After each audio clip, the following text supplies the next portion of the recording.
Alright everybody, welcome to our second video on atomic structure. Today I'm going to talk to you about the mass spectrometer.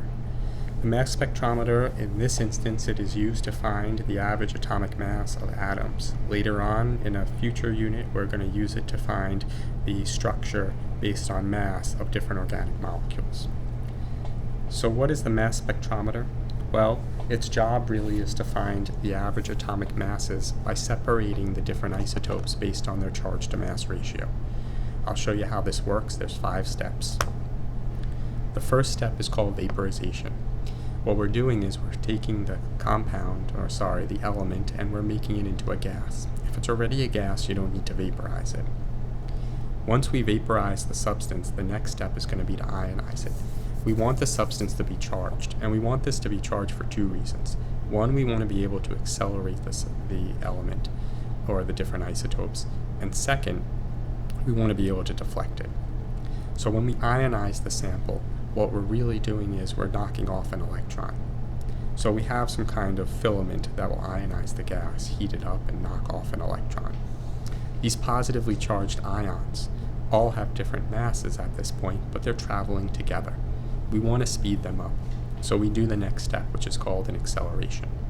We accelerate these ions because they're charged. They're passed through an electric field to do that. This is my acceleration step right here. Once they're accelerated, we then want to deflect them. So then we pass them through a magnetic field. The deflection will use the magnetic field to deflect the different ions. The thing is that the lighter isotopes will deflect more than the heavier isotopes. So what ends up happening is you get different deflections based on how much each of the ions weighs. If you are a heavier ion, you will deflect less. If you are a lighter ion, you will deflect more. This way we can separate out the ions based on their mass. And what we get is a mass to charge ratio that is then detected in the last step. Now, what's nice about the detector is that not only will it detect the different masses, but it will also tell you how much of each one there is. It's called relative intensity. And so you can see it as on the graph here at the bottom, and I'm going to circle now. Here's for chlorine. There are different size peaks. And if I highlight, for example, this peak here and this peak here, it shows you those 2 peaks of elemental chlorine.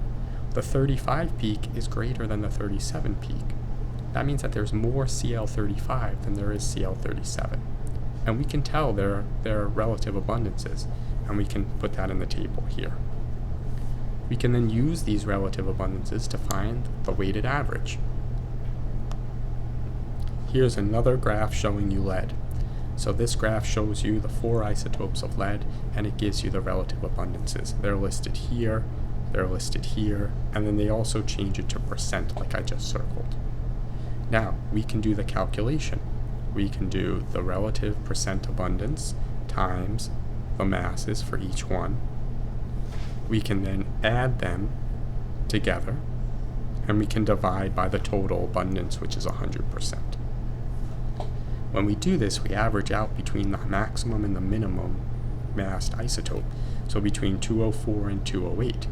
Notice we're closest to 207 because 207 and 208 together make up about 74% of all of the isotopes. Here's a nice cartoon of somebody mass spectrifying their lunch, separating out their sandwich by mass.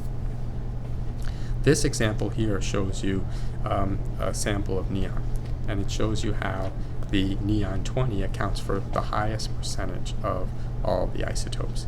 So we see that we have neon 20 having 90% of all of the neon isotopes, whereas the neon 22 and neon 21, they have much lower percentages. So when you look on the periodic table at neon, you can see that the mass is closest to 20. That's the most abundant of all of the isotopes. Here I'm going to show you the mass spectrum of germanium. Germanium, this one has 5 isotopes, so it has 5 different peaks, each one with different percentages. So again, I can calculate the average atomic mass of germanium. How would I do this? So here I show you again, table form, all of the abundances. I then go and I put that into my formula, down here, where I multiply the percent or the fractional percent by the mass. I add up those answers, and then I divide by 100, or in this case it's already done because it's fractional, and I get my answer here. Now notice when I look at the percentages, the answer comes out to 72.63. Well, it's between 70 and 75, which makes sense. Does it make sense that it's between 72 and 73? Well, kind of. If I look, I have 72 and 73 accounting for 34%. And then I have a push from 74 where I have another 36%. So notice the answer lies closer to 73 than it does to 72. Here's a problem for you to try. I'd like you to try this on your own. Write out your solution. Let's compare our answers tomorrow. So what we're going to do next, and this should say part 3 right here, what we're going to do in part 3 is quantum mechanics. So far in our 2 videos, we've done the history of the atom really briefly, which is sort of a review for you, hopefully. This second part that I did today, the mass spec should be new. You need to sit down and memorize the 5 parts of the mass spectrometer. You need to make sure you know the name of them and the function. And then you need to be able to read one of these graphs and calculate the average atomic mass. In part 3, we'll do quantum mechanics. So I'll come back with the next video and we'll talk more about, how do we get to where we are, which is where we have this wave mechanical model. And this is a lot of AP stuff, but it's also some of the IB stuff as well. All right, thanks so much. Hope you have a good day. Ooh, this one was really short, 6:45.